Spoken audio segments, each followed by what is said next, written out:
Welcome back to Journey to Bushcraft.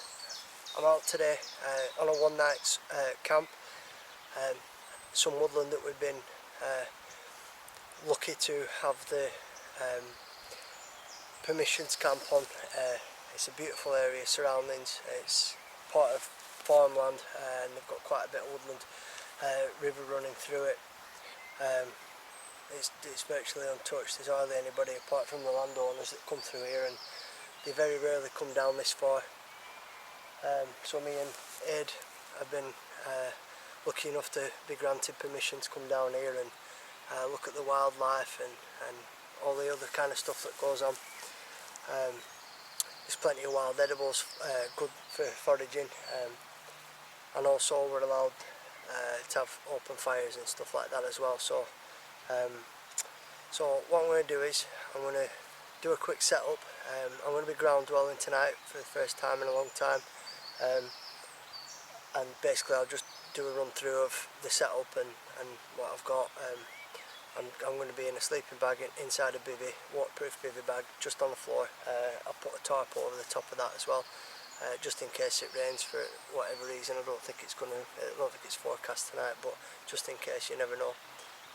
And down this area here, we're going to have a fire. So what we'll do is we'll go through to the next shot of me setting up my my sleeping arrangements for the evening. Hope you enjoy, and see you soon.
Alright guys, so welcome back to a journey into bushcraft.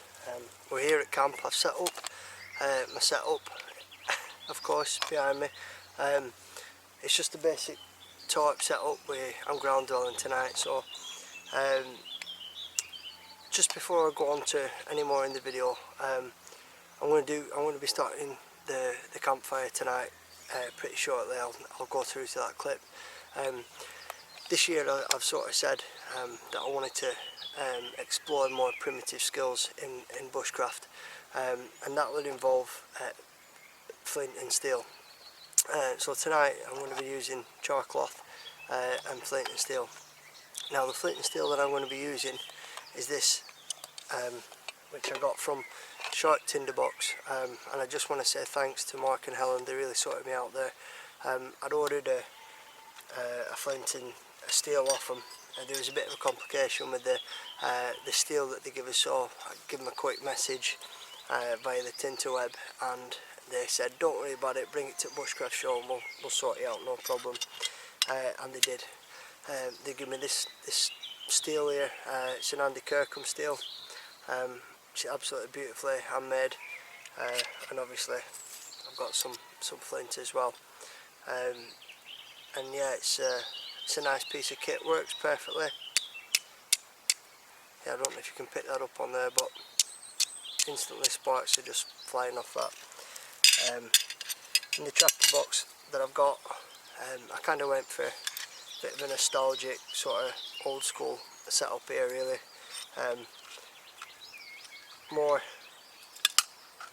you know, I mean, basically it's the same size of an Altoids tin, and that'll do the same sort of job that does, but it's nice and robust, it's solid brass, and it's a great piece of kit. I definitely recommend the guys there at Shark Tinderbox, Mark and Ellen, superb, great to get on with. I met them last week at the Bushcraft show and had a good chat with him and stuff, and superb guys. So that's what I'm going to be using tonight, flint and char cloth, flint, steel and char cloth, and the next shot you'll see is me setting that up.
guys, so it's a week later after the Bushcraft show now. Me and Ed went up for the day on Sunday. I'd just like to say it was an absolutely fantastic day. Met loads of really interesting people, mostly from the YouTube community and elsewhere. It was great to chat to everybody. I've seen some people who I'd say are quite experienced in the world of bushcraft. Had some good chats with them. Finally met up with the guys from Urban Bushcraft, the podcast show. Mark and Ray, really good guys. If you haven't listened to the podcast, I suggest you do, because it's really funny and they're easy to get on well with as well. So we've been in touch on Facebook and whatever for quite a while, but we never actually met face to face. So we met up. Met up with Jedi Knight of the Woods. Met up with Craig from Leaf Life Bushcraft, Sandy from Jack Lore, the Bazza crew. Met up with them guys.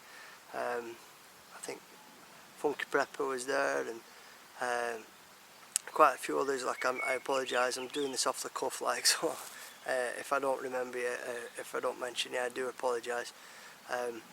It's not intentional, but I just wanted to say thanks to everybody. You know, we had some great laughs and stuff, and I learnt some interesting things there as well. So and hopefully there's a lot of stuff that's going to come out of the meetings that we had. Some future camps with people and whatnot. So I just wanted to say thanks to that, and yeah, and give a few shout outs. I'm not really normally into doing that kind of stuff, but yeah, it's worth it this time because they're all good guys. So check out the channels, you'll see them around on the YouTube circuit, and hope you enjoy the video, and there's plenty more to come. So cheers, thanks, and see you soon. Right guys, so as promised, tonight it's my turn to cook tea at this one night camp that me and Ed from Northwest Bushcraft are out at. Like I said before, we're in absolutely spectacular surroundings. We've been lucky enough to have permission to camp here and have an open fire and stuff, so we're having using the opportunity. So in true bushcraft fashion, as we go for hunted meats and rather than sort of a fried pack of bacon and whatever else, I'll go for steak tonight. Now unfortunately I've not got the rights to hunt down a deer and kill it and carve it up and do it that way, so I've got packaged sirloin steak here. So without further ado,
Alright, so to continue with the wild foods and whatever else sort of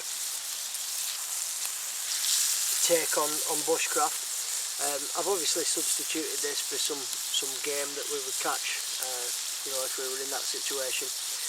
Whilst out this morning we got several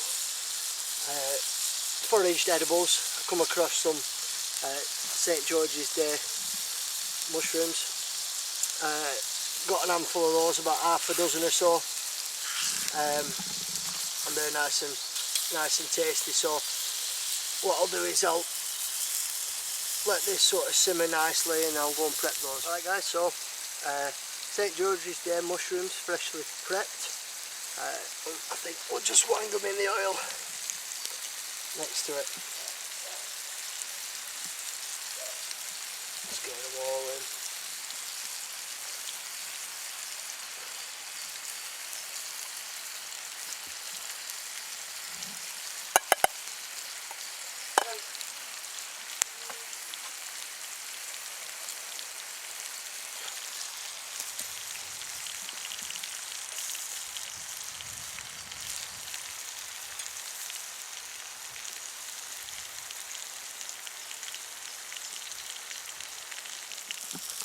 Right, so we're just about done now. Sirloin steak a piece and some St George's Day mushrooms.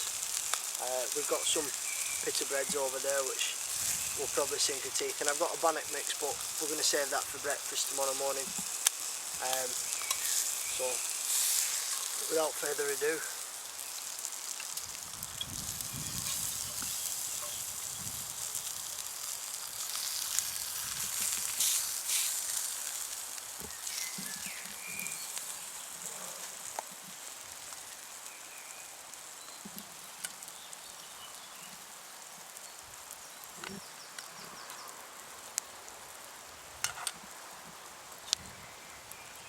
oh wow, that's awesome. Just banged it in with a bit of oil and some spice mix, just to season it a little bit. With mushrooms as well, perfect.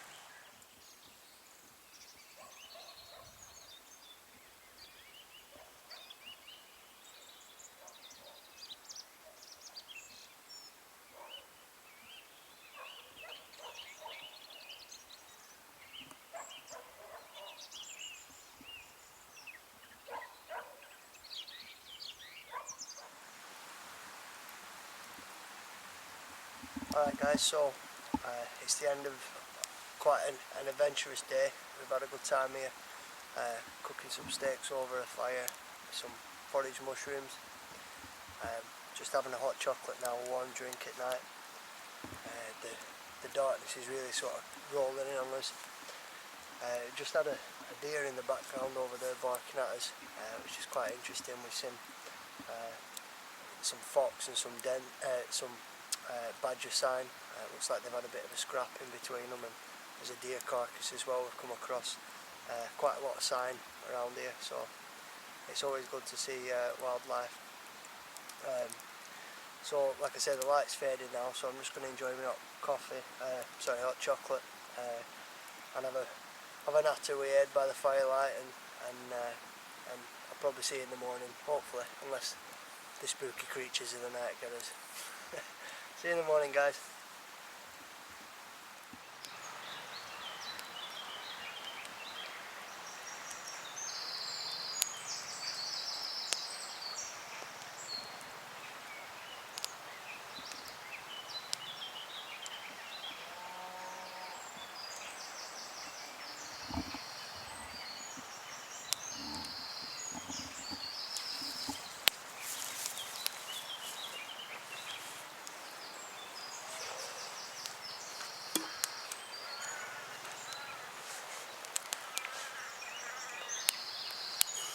Morning, guys.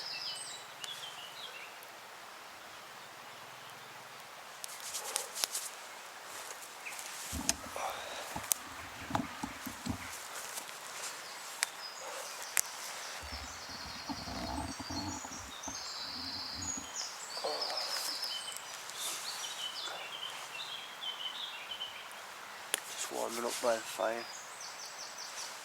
billy can on, boil some water, get a brew going. Gonna cook breakfast soon. It's 6:30 in the morning. Been up on and off for the last sort of hour. Beautiful morning, bit cold.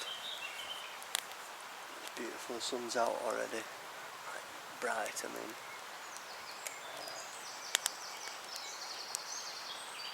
had a good night's sleep. It was comfortable.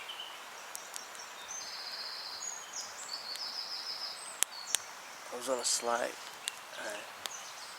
decline where I was sleeping. It wasn't perfectly flat and I could feel it.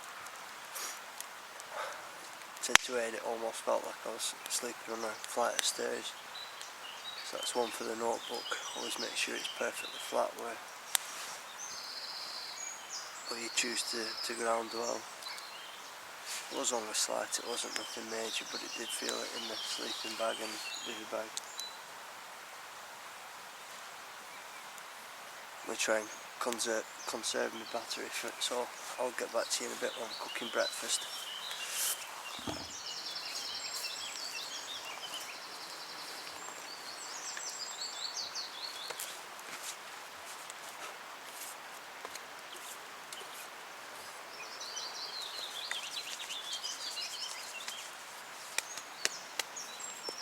Put the flour, the baking soda, cinnamon as well, and Baking powder. Baking powder. Yeah. Yeah. No, baking soda. Baking powder. Yeah. I remember. Yeah.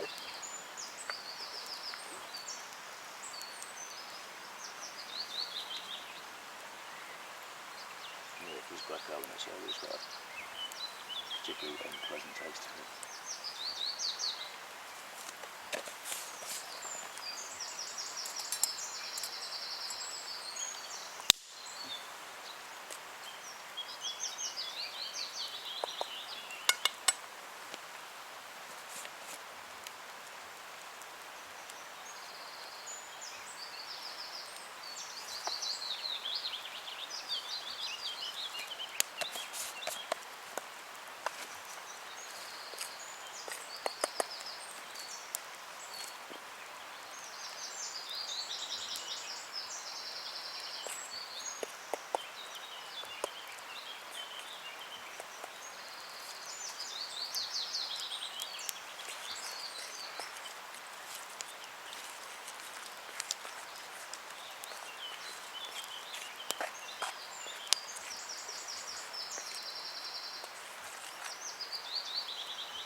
Only a small. Yeah.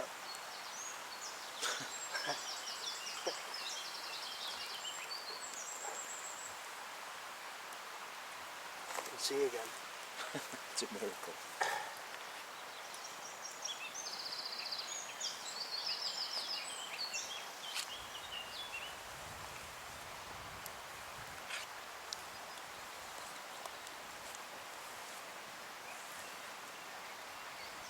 So what was it you said about keeping some of the flour back? Yeah, well, the thing is you can't take water out, but you can add dry ingredients. Yeah. So yeah, if you put all your dry ingredients in first and then throw too much water in, Yeah. there's no way back from that really. So if you keep some of the dry back, you can always add it. Mm-hmm.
Getting starting to use it now, do you think? Yeah.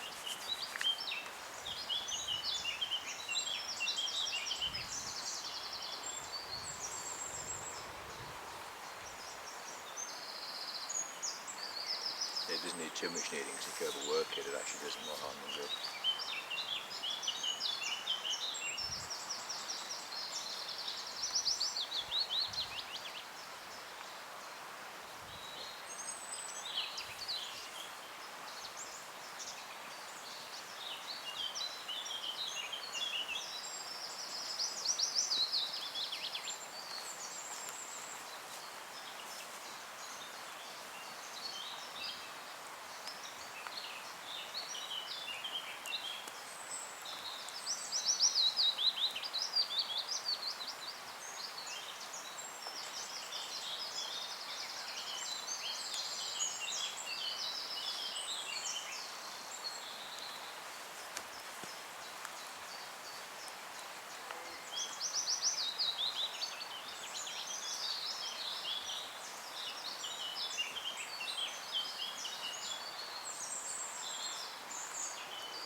So what ingredients do you put in it, flavour-wise?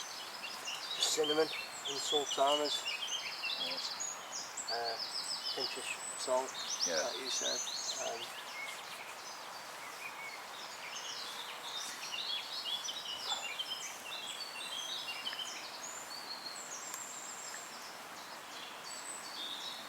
I've never really done baking, so this is all new to me, kind of. Something I've always wanted to try though. I think bannock bread's one of those bushcraft rites of passage, isn't it? Yes. You know, you've got to do it at least once in your life. And then after you taste it, you have to do it every time you come out. Yeah. If you do it right. Yeah. You make a complete mess of it like I'm doing. It's alright. It's looking good so far.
just wondering if it would have been better to sort of knead the flour and that more first and then add the raisins afterwards or something. No, it's fine. It's fine as is.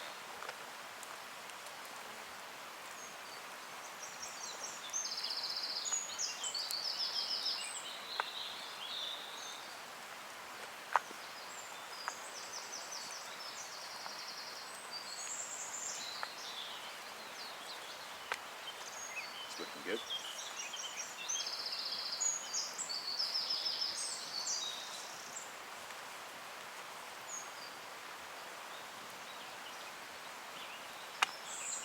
So you don't want to overwork it because it does Yeah. more harm than good. Okay.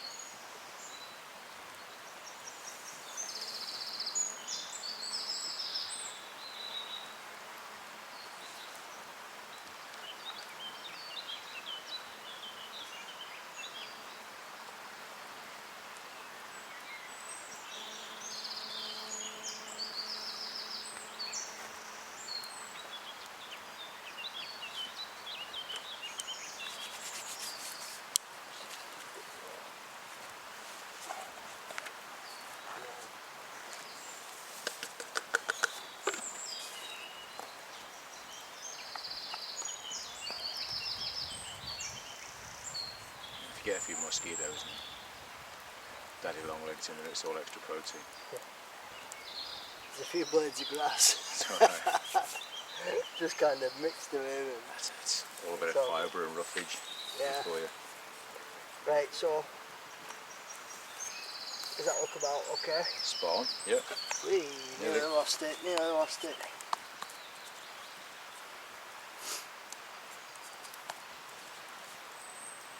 So, on there. Oh, sorry.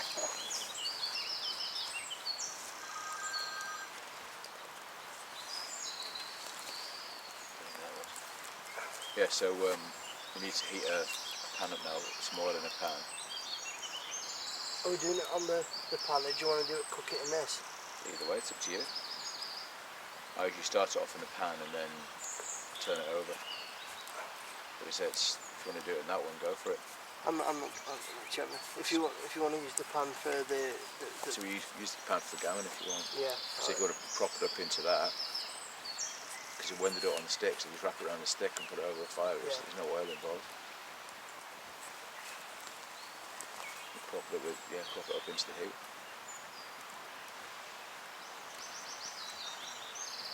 Just worried about all this that's left in Okay. the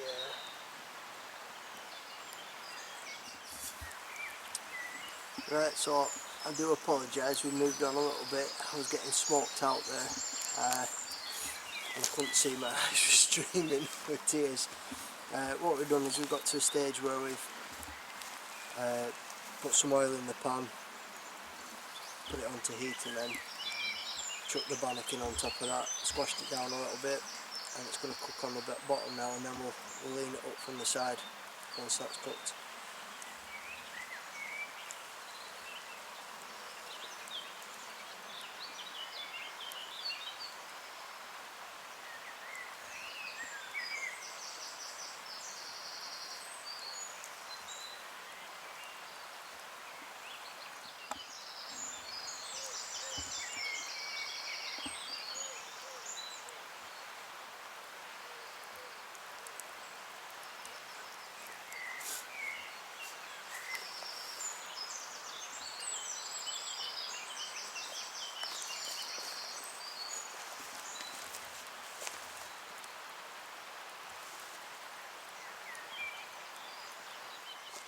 So the bannock bread's just about done now, it's pretty much sorted.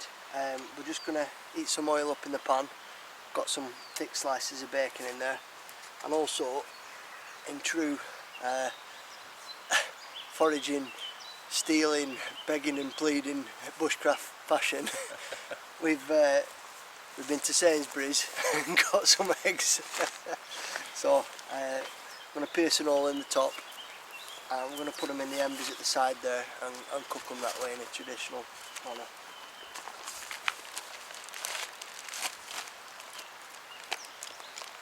Sainsbury's foraging, I like that.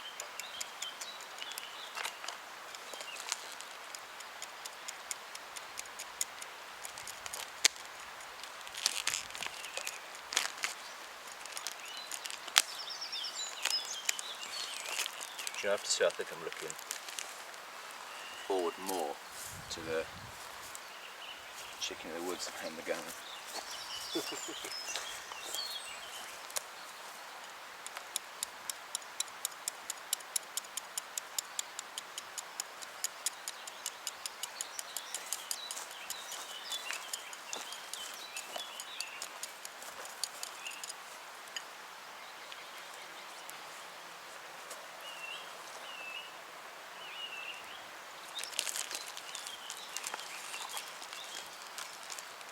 Oh my days. They are big pieces of bacon.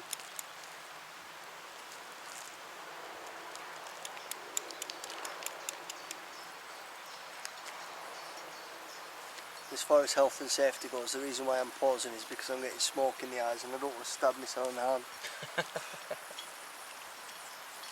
Jesus.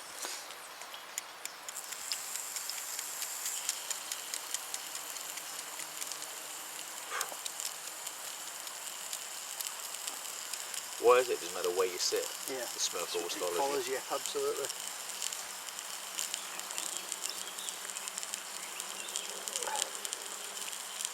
We should put a YouTube request out to somebody smart physics guy.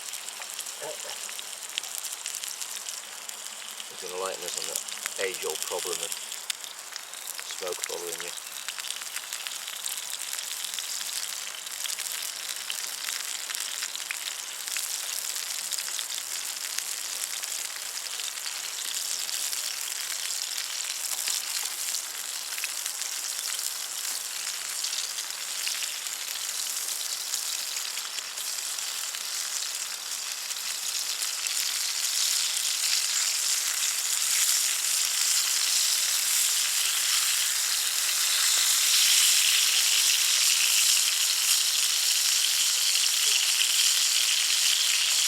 Two eggs a piece, I think. That's alright, isn't it? Yeah. Right guys, so the eggs are in the fire, the bacon's on, and the bannet's just keeping warm there.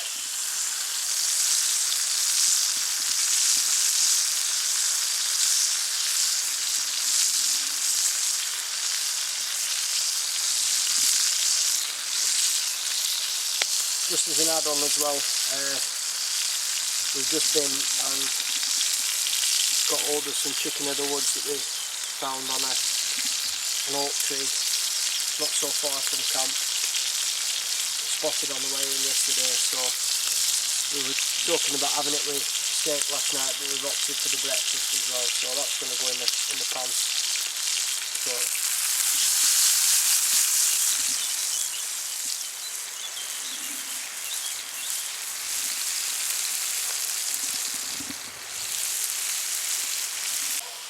alright guys, so breakfast is done. It's a bit of a combination. We've got a nice bannock made in the fire. We've got 4 eggs, pierced the top of the egg, stuck it in the side. It's a bit messy, but you know, we're trying to get back to sort of primitive cooking skills and whatever, and I'm pretty much sure that that's how, you know, they would have been done in the olden days. We've got some gammon on there, some really thick slice, and we've got some chicken of the woods as well. So in true time-honoured tradition, yeah, you break a bannock, don't you? Yeah, it's bad luck to cut it. So straight down the centre. There you go, sir. And the proof's in the pudding, eh? Yeah, it's cooked perfectly throughout that. It's not doughy at all. Yeah. Oh my word.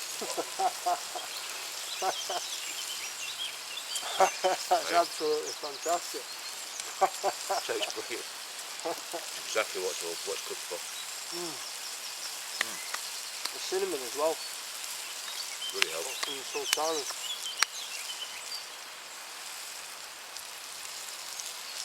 Superb. Going to get these eggs out the shells, put them on the plate, dish the gammon up and that, so I'll do a bit of a shot later on as we're drooling as we're eating. Alright guys, so the sort of purpose of this whole video, in the if you excuse the smoke in between in between shots, The whole purpose of doing this video, or the breakfast that I really wanted to do, was I did the Bushcraft breakfast tag, and I did bacon, sausage and scrambled eggs over a hexi block burner and in a mess tin and all that kind of stuff. And there's a lot of talk going around YouTube at the moment about us getting away from original bushcraft skills and all that kind of stuff. And I'm in two minds with that, really, because I mean, one feeling is that, you know, as long as you're sort of out practicing bushcraft skills whilst you're out there, then whether you eat over a stove or a burner or whatever it is, it doesn't really particularly matter if you're learning foraging or tracking or plants and trees and whatever else that you particular skill that you want to practice that time that you're out. So it kind of sat a bit heavy with me that I kind of did a breakfast like that, so I wanted to redo it. And so I did some research on the bannock and the way that they used to cook staples, you know, eggs and whatever. Obviously they take eggs from nests, so they take down a deer or a buffalo, depending on where you are in the world, or a kangaroo or anything that's edible, and cook it. So obviously, I mean, we substituted that. We bought stuff from the supermarket, but cooked in a slightly more traditional way. So so yeah, that's me. I've got bannock, eggs and gammon, and I just thought I wanted to do this as a redo of my bushcraft breakfast. So hope you enjoy it, and it encourages people to get out and maybe have a look at theirs or try something new. So I'm going to tuck into this now because it smells absolutely fantastic and I'm starving. So.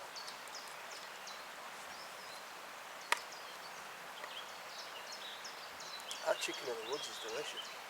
It's good, isn't it? Like you were saying, it's really, like before you cooked it, really soft and tender. Yeah. So as soon as it starts to get kind of hard and woody, there's no point eating it at all. Like shoe leather. But so when it's fresh like that, and that's certainly no more than 3, maybe 4 days at most, and that's it. That was a great spot. I think it's like that big one at the top. There's no point taking it. No. Because we don't need it, and that's the whole thing about foraging, you know, so you take what you need, and that's that. Absolutely. So, you know, we had enough for breakfast, still got a bit left. Yeah.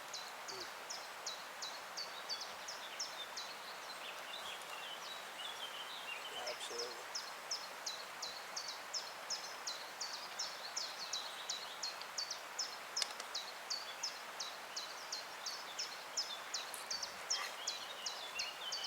Bannock spawn. I was just going to say, I don't know if it's because of how hungry we are or what, because we're in the woods and it's cooked over a fire. That's probably one of the best pieces of gammon I've ever had. I think stuff generally always tastes better when you're outdoors. Yeah, definitely. You make a stew by the campfire, it tastes great. You go home and do it on the cooker. Yeah. It's just not quite the same.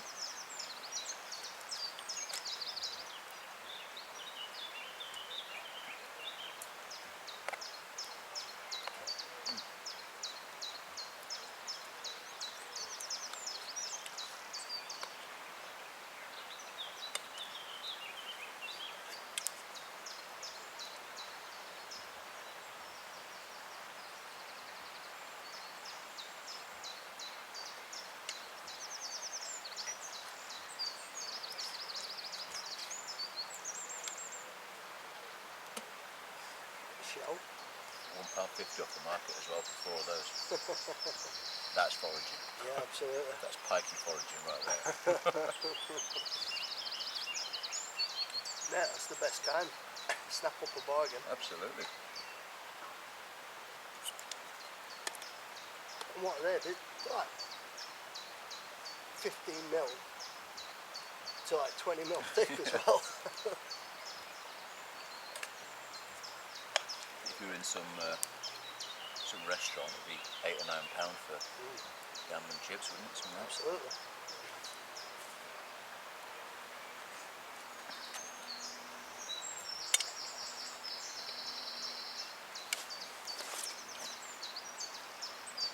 Well buddy, here's to another excellent camp. Absolutely.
Just a quick video to end this overnighter, guys. The fireplace, we've put nearly 10 litres of water on here now and it's still smouldering, so this is kind of to highlight the importance of making sure that it's nice and wet through and soaked, and because you can still see steam coming out yeah, there.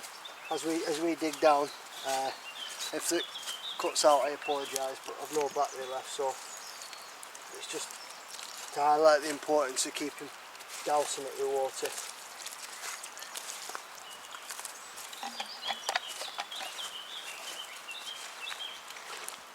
So here's camp after we've doused the fire in tons of water and pushed all the grass back over. We've stockpiled loads of dry wood. The lady who's let us use the land and stuff, so you know, she said we could keep it down here for next time, so we're going to do that. Obviously you can see that there is still light there, but it's nowhere near the fire skies that you see in local woodlands and whatever, so it's pretty much leave no trace. Till the next one, guys.